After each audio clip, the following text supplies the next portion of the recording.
चलिए, आज कौन सा लेक्चर नंबर है? 3 है या 4 है? 3 है ना? कंफर्म? 2 लेक्चर हो चुके हैं ऑलरेडी। लेक्चर नंबर 3 किसका?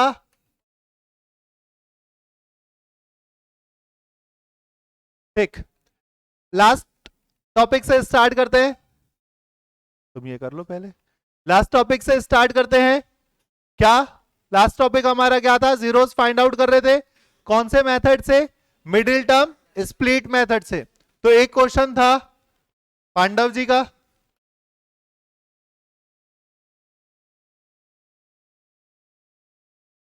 कल किए थे क्या ये वाला क्वेश्चन?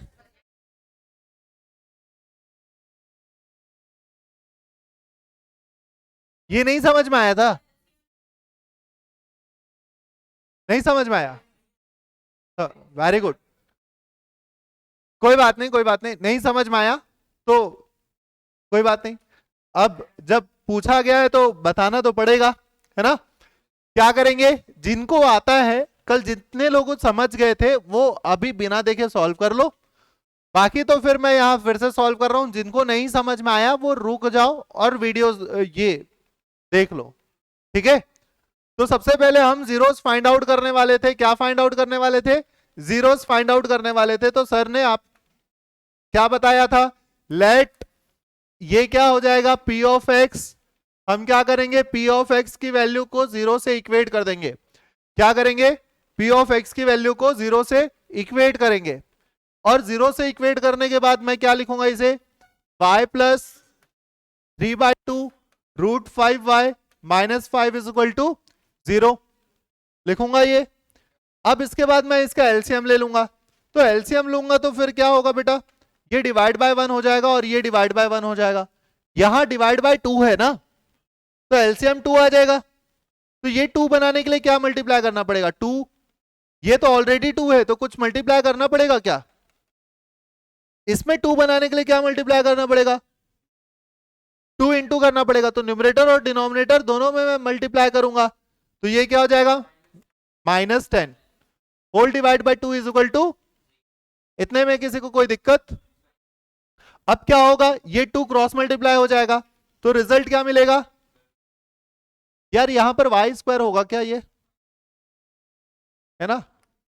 ठीक, अब 2y square plus 3 root 5y minus 10 is equal to 0। तुम क्वेश्चन गलत लिखे थे या मैं क्वेश्चन गलत लिखा था? वाई स्क्वायर लिखा है, वाई स्क्वायर है ना? इतना समझ में आया? अब आपको मैंने क्या बताया था? मिडिल टर्म स्प्लिट करना है आपको, फर्स्ट इंटू लास्ट मल्टीप्लाई करना है। फर्स्ट इंटू लास्ट को जब मल्टीप्लाई करोगे तो क्या मिलेगा बेटा? 2 इंटू -10, रिजल्ट क्या मिला? -20। अगर रिजल्ट नेगेटिव आ रहा है इसका मतलब आपको यह समझ में आना चाहिए कि एक नंबर पॉजिटिव होगा और दूसरा नंबर नेगेटिव होगा। क्या? एक नंबर पॉजिटिव होगा और दूसरा नंबर नेगेटिव होगा, यह समझ में आना चाहिए आपको। ठीक, अब ये बीच वाली वैल्यू क्या आ रही है? बीच वाली वैल्यू प्लस आ रही है।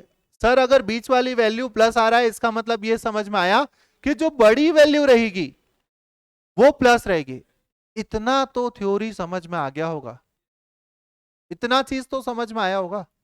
ठीक, अब बताओ दो ऐसे नंबर्स बताओ जिसको मल्टीप्लाई करने से 20 आ जाए।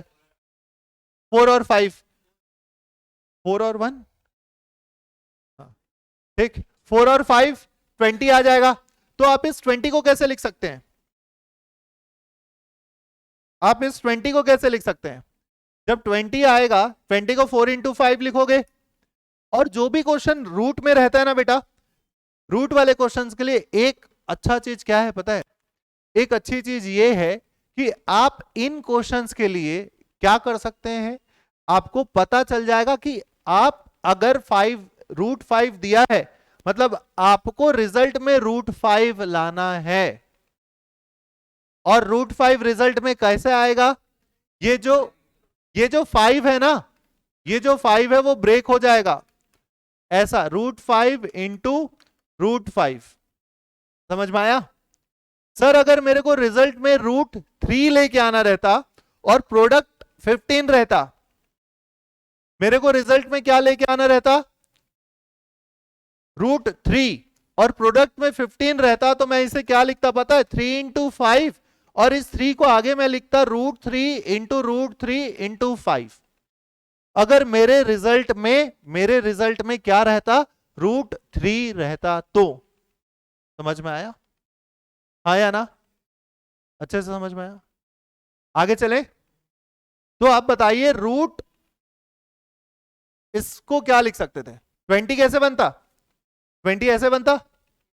अब आपको यह चीज समझ में आ रही है कि अगर मैं इनको एक साथ लिख दूं तो ये क्या बन जाएंगे, 4√5, और इसको अलग रख दूं तो ये √5, और इन दोनों को माइनस कर दूंगा तो क्या मिलेगा, 3√5।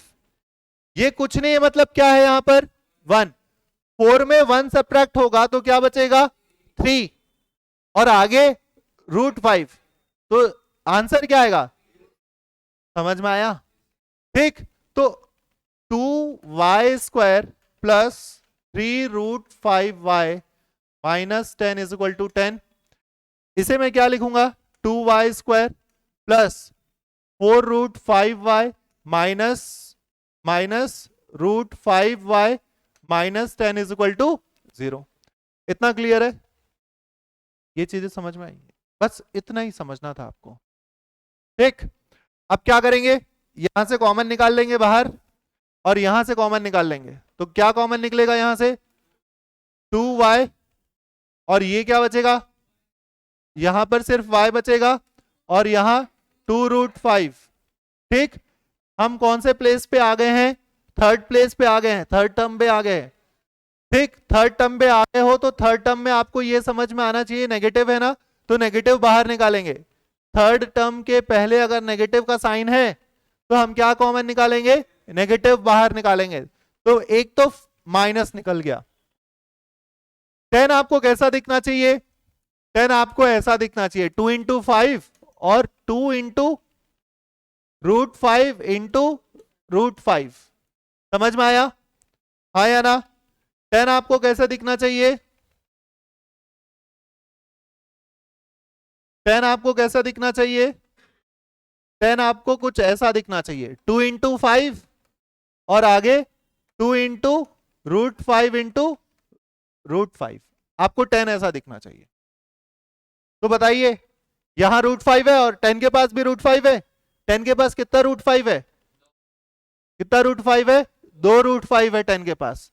ठीक, तो यहां से क्या करें, √5 माइनस √5 को कॉमन निकाल लें, ये y हो जाएगा और ये क्या बन जाएगा, प्लस, तो एक √5 चला गया बाहर, तो बचा कितना, 2√5। ये जो नेगेटिव साइन था वो कन्वर्ट हो जाएगा किसमें, क्यों प्लस में कन्वर्ट हो गया, क्योंकि माइनस बाहर आ गया। ठीक, अब देखो ये दोनों टर्म सेम आ गए, y प्लस 2√5 बाहर आ जाएगा बेटा कॉमन, अंदर क्या बचेगा, 2y minus √5 = 0, y plus 2√5 = 0, 2y minus √5 = 0, ये प्लस इधर जाके क्या हो जाएगा, माइनस, तो एक आंसर ये आ गया, और 2y = √5। ठीक, y की वैल्यू √5/2, एक आंसर ये आ गया। सबको समझ में आया? पक्का? ये आपके 2 आंसर्स आ गए, अब तो कोई डाउट नहीं है, बन जाएगा। तुम घर जाके ना अगर ईमानदारी से देखते तो तुमसे समझ में आ जाता। ठीक है, पर यहां देखो, पढ़ाई करने का ना बहुत सिंपल सा तरीका है, बहुत सिंपल। क्या पता है, जो टीचर्स पढ़ा रहा है आप घर जाके उस चीजों को रिवाइज कर लो, एक बार कोचिंग यहां से जाने के बाद रिवाइज कर लो, कोचिंग आने के पहले एक बार रिवाइज कर लो, बाकी सारी चीजें एकदम मक्खन के माफिक चलेगी। बस आपको घर जाके पढ़ाई करनी है। पर अगर तुम ये सोचोगे कि घर जाके नहीं पढ़ाई करोगे तो तुम्हारे मार्क्स फिर धीरे धीरे, और अभी साल का शुरुआत है, शुरुआत से ही चीजों को समझते चलो, धीरे धीरे समझते चलो, देखना साल के लास्ट तक, एंड तक आपको बहुत सारी चीजें बहुत अच्छे से बन जाएगी। आप लोग नोटिस कर रहे हो, मैं मैथ्स को बहुत आराम आराम से पढ़ा रहा हूं तुम लोग को, कोई जल्दबाजी नहीं कर रहे हैं। समझ में आया? बहुत आराम से पढ़ रहे हैं, एक टॉपिक को एक एक दिन में पढ़ रहे हैं। नहीं तो ये जो जीरोस वाले टॉपिक है ना, इसमें मिडिल टर्म स्प्लिट तो था। अभी आप लोग के स्कूल के टीचर्स आएंगे और देखना जब वो पढ़ाएंगे तो क्या मिडिल टर्म स्प्लिट नहीं करवाते ना, ठीक है ना? अब उनकी भी गलती नहीं है, उनके पास टाइम कम रहता है। ये हो जाएगा, बन जाएगा। चलो, अब संडे को मैथ्स में जीरोस ये टॉपिक आएगा।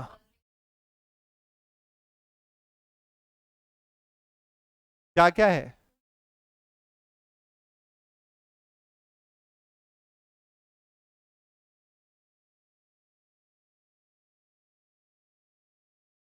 ठीक है, कल भी छुट्टी है ना तुम लोग की बेटा? चलो नेक्स्ट, हेडिंग डालो, जल्दी लिख।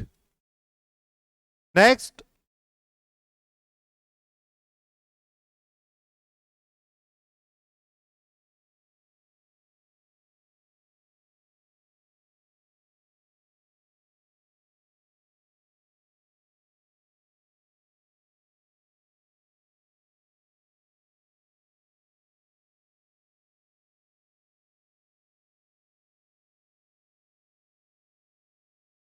Relationship between coefficient of zeros and polynomial.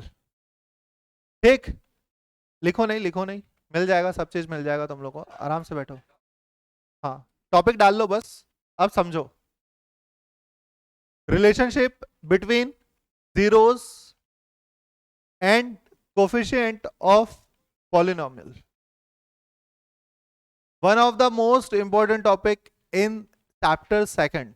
ठीक, और डेफिनेटली आपका 2 नंबर का क्वेश्चन और 1 नंबर का क्वेश्चन इससे आएगा, पूरे 3 नंबर का इस टॉपिक से डेफिनेटली आएगा। तो सबसे पहले आपके जो चैप्टर में है पॉलिनोमियल, वो जो पॉलिनोमियल है बेटा, वो क्वाड्रेटिक पॉलिनोमियल है, और standard equation of quadratic polynomial is ax square plus B X plus C is equal to 0। ये क्या है? हमारा स्टैंडर्ड इक्वेशन है, किसका? पॉलिनोमियल का। ठीक है ना? ये क्या है? स्टैंडर्ड इक्वेशन है पॉलिनोमियल का। और ये जो पॉलिनोमियल है बेटा, कैसा पॉलिनोमियल है? क्वाड्रेटिक पॉलिनोमियल है। अभी मैं करा दूंगा जरूर जीरोस क्यूबिक वाले, पर क्यूबिक पॉलिनोमियल आपके सिलेबस में नहीं है। ठीक, ये हो गया, इतना समझ में आया? अभी आप लोग जब क्वेश्चंस बना रहे थे तो याद है आप लोग एक नामकरण कर रहे थे, इसको बोल रहे थे क्या? अल्फा, इसको क्या बोल रहे थे? बीटा बोल रहे थे, हाँ या ना? तो ये दोनों क्या थे? अल्फा और बीटा जीरोस के नाम थे। क्या इन जीरोस को मैं ऐड कर सकता था? क्या इन जीरो को मैं प्रोडक्ट कर सकता था? कर सकता था ना? इनको ऐड कर सकता था और इनको प्रोडक्ट कर सकता था। तो वही चीज अब आपको करनी है, क्या? Product of zero. ठीक, product of zero minus B by A की सम पहले आता है ना? पहले सम आता है, सॉरी, पहले सम फिर प्रोडक्ट, सी बाय ए। ठीक, ये आपको रिलेशन याद करना पड़ेगा। ये जीरोस हो गए और ये कोफिशिएंट हो गए, हाँ या ना? एक सिंपल सा क्वेश्चन पहले समझना। जैसे हमने जिस क्वेश्चन से स्टार्ट किया था, ऐसा था क्वेश्चन, इसे मैंने क्या लिखा? P of x। अब मैं जीरोस फाइंड आउट कर रहा था, इस कारण P ऑफ x की वैल्यू को क्या लिख दिया मैं? लिख नहीं, तू लिखते रहता है इसलिए तेरे को समझ में नहीं आता है। भेज दूंगा, लेक्चर भी रिकॉर्ड होगा, आराम से करना, समझना पहले। इसे क्या करेंगे, मिडिल टर्म स्प्लिट करूंगा और जीरोस फाइंड आउट करूंगा। क्या करूंगा, अब आप लोग इसको बताइए क्या लिख सकता था मैं, इस 5x को क्या लिख सकता था, लिख सकता था ऐसे? किसी को कोई दिक्कत इतने में, किसी को कोई दिक्कत वंश? नहीं ना? कुछ कॉमन निकलेगा बेटा, क्या कॉमन निकलेगा, यहां से क्या कॉमन निकलेगा?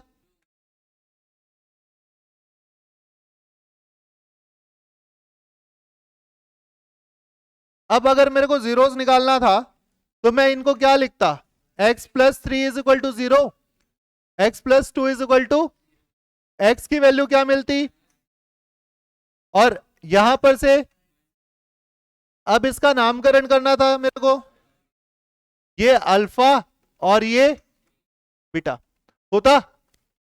इतना समझ में आया कि नहीं आया, कंफर्म? सबको इतना समझ में आया, बोलो हाँ या ना। अब आप देखो, आपको मैंने क्या बोला, रिलेशन निकालना है किसका, सम ऑफ जीरो। तो जब भी रिलेशन को सेटिस्फाई या वेरीफाई करने के लिए बोलेगा, क्या बोलेगा, verify the relation between zeros and the coefficient of the polynomial. क्या बोलेगा, verify the relation of zeros and coefficient of a polynomial. तो आपको करना क्या बेटा, तुम भी नहीं लिखना, ठीक, अल्फा बीटा पहले निकाल लेना, इसको पहले सम कर लेना, सम ऑफ जीरोस, इससे इससे सम करना, इससे सम करना मतलब अल्फा प्लस बीटा, इसकी वैल्यू कितनी आएगी, अल्फा की वैल्यू कितनी है -3, प्लस बीटा की वैल्यू कितनी है -3, ये क्या हो जाएगा -5। ठीक, ये आपका लेफ्ट हैंड साइड आया। और राइट हैंड साइड, इसमें क्या लिखते हैं हम, राइट हैंड साइड क्या लिखते, -b/a। तो -b क्या है, ठीक। अब एक चीज आप समझना, जब आपको क्वेश्चन देगा तो आपको करना क्या रहेगा, कंपेयर करना रहेगा। क्या करना रहेगा, कंपेयर करना रहेगा। किससे कंपेयर करेंगे सर, ये स्टैंडर्ड इक्वेशन से। कल भी मैंने आपको बताया था, एक स्टैंडर्ड इक्वेशन है, क्वाड्रेटिक इक्वेशन का स्टैंडर्ड इक्वेशन है क्या, ax² plus bx plus c। तो बताओ, तो यहां x² के साथ कुछ नहीं मतलब 1 है, यहां x² के साथ क्या है, by comparing from standard equation we get a is equal to 1। थोड़ी देर के लिए मान लेना ये -5 रहता, तो b की जो वैल्यू मिलती वो क्या मिलती, क्या मिलता -5, पर ये क्या माइनस था, ये माइनस था क्या, नहीं, तो b की वैल्यू क्या मिली 5। थोड़ी देर के लिए मान लेना अगर ये c माइनस रहता, 6 माइनस रहता, तो c की जो वैल्यू मिलती क्या मिलती, समझ में आया, c का जो वैल्यू मिलता वो क्या मिलता, पक्का, ठीक। अब आपको एबीसी पता चल गया, जो मैंने आपको वर्ड में बोला, by comparing from the standard quadratic equation we get, आपको ये लिखना पड़ता है यहां पर, हाँ या ना। ये क्वेश्चन आएगा तो कितने मार्क्स में आएगा, 3 नंबर में आएगा। रिलेशन वेरीफाई करने के लिए बोलेगा तो कितने मार्क्स में आएगा, 3 मार्क्स में। अब क्या करोगे, -b, तो बताओ तो b की वैल्यू क्या थी बेटा, माइनस को भूलना नहीं, -5, ठीक, और a की वैल्यू क्या थी 1। तो इसको सॉल्व करोगे तो ये कितना आएगा, ठीक, समझ में आया, हाँ या ना। अब उसके बाद वो बोलेगा प्रोडक्ट ऑफ जीरो, क्या पूछेगा, प्रोडक्ट ऑफ जीरोस, ये क्या होगा c/a। तो alpha into beta is equal to C, C की वैल्यू क्या है, सी की वैल्यू प्लस था ना, मैंने आप लोगों को समझाने के लिए, सी की वैल्यू क्या है 6, ए की वैल्यू क्या है 1, ये राइट साइड है 6, लेफ्ट साइड में अल्फा की वैल्यू क्या थी -3। जब भी वैल्यू पुट करो क्या लगाओ, गाड़ी चलाते समय, बिल्कुल ठीक, वो भी लगाना चाहिए, सही बात है। ठीक यार, हम तो अभी गाड़ी बाइक चलाते हैं यार, स्कूटी चलाते हैं वो भी। ठीक, बीटा की वैल्यू कितनी है, कितना है, -2, तो माइनस क्या आ जाएगा, ये हो गया क्या, रिलेशन वेरीफाई किसके बीच में, जीरोस और कोफिशिएंट ऑफ पॉलिनोमियल, किसके बीच में, zeros and coefficient of polynomials. समझ में आया। तो पूरे जो क्वेश्चंस कल जो बनाए थे हम लोग, जितने भी क्वेश्चंस बनाए थे जिसमें आपने जीरोस लेके आया था, वो सारे क्वेश्चंस को आप फिर से बनाएंगे, और बनाएंगे मतलब क्या, आपने ऑलमोस्ट सब सॉल्व कर लिया है, जीरो सॉल्व निकाल लिया है, जीरोस निकाल लिया है, बस वैल्यू पुट करना है, सेटिस्फाई कराना है इक्वेशंस को। समझ में आया। चलो नोट डाउन कर लो जल्दी। चलिए एक नया छोटा सा टॉपिक, अगर आपको जीरोस गिवन हो, क्या गिवन हो बेटा, जीरोस, मतलब अल्फा और बीटा वैल्यू दोनों जीरोस गिवन हो, क्या गिवन हो, आपको जीरोस गिवन हो, और आपसे वो बोले कि राइट अ क्वाड्रेटिक पॉलिनोमियल, क्या, राइट अ क्वाड्रेटिक पॉली, ठीक, right a quadratic polynomial, S नहीं लगाना, ठीक। अगर आपको एक क्वाड्रेटिक पॉलिनोमियल लिखना हो और आपको दो जीरोस गिवन हो, तो आप उस इक्वेशन को कैसे लिखेंगे, X square alpha plus beta into X plus alpha into beta, other words में X square minus sum of zeros into X plus product of zeros. समझ में आया, हाँ या ना। ये आपका इक्वेशन हो गया, ये क्या हो गया, आपका एक इक्वेशन हो गया। क्या, अगर आपको दो जीरोस गिवन होंगे और आपसे बोलेगा कि एक आपको इक्वेशन लिखना है, क्वाड्रेटिक पॉलिनोमियल इक्वेशन लिखना है, क्वाड्रेटिक इक्वेशन लिखना है, तो आप कौन सा फॉर्मूला लगाएंगे, x square minus sum of zero into X plus product of zero, कौन सा फॉर्मूला लगाएंगे। समझ में आया, हाँ या ना। तो इसके लिए आपको सबसे पहले सम निकालना पड़ेगा, ये आपके जीरोस थे, तो सम ऑफ जीरोस क्या होगा, अल्फा प्लस बीटा 3 + 4 कितना आ जाएगा, 7, और प्रोडक्ट कितना आ जाएगा, 3 × 4 कितना आ जाएगा, 12। तो बेटा जो मेरा इक्वेशन आया वो इक्वेशन क्या आएगा, x square minus sum of zero कितना था, 7x plus product of zero 12, 12 के बाद x नहीं आएगा बेटा, ये मेरा आंसर है।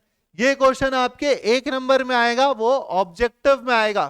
कैसा आएगा ये क्वेश्चन, ऑब्जेक्टिव में। आपको दो जीरोस गिवन रहेंगे, आपको उनका पहले सम निकालना पड़ेगा, उसके बाद प्रोडक्ट निकालना पड़ेगा, देन आप इस इक्वेशन पे वैल्यू पुट कर देंगे, हाँ या ना। क्लियर है, ये बन जाएगा, पक्का, इजी था। चलो, तो आज का लेक्चर 3 इन दो टॉपिक्स के साथ हम खत्म करते हैं। Thank you so much.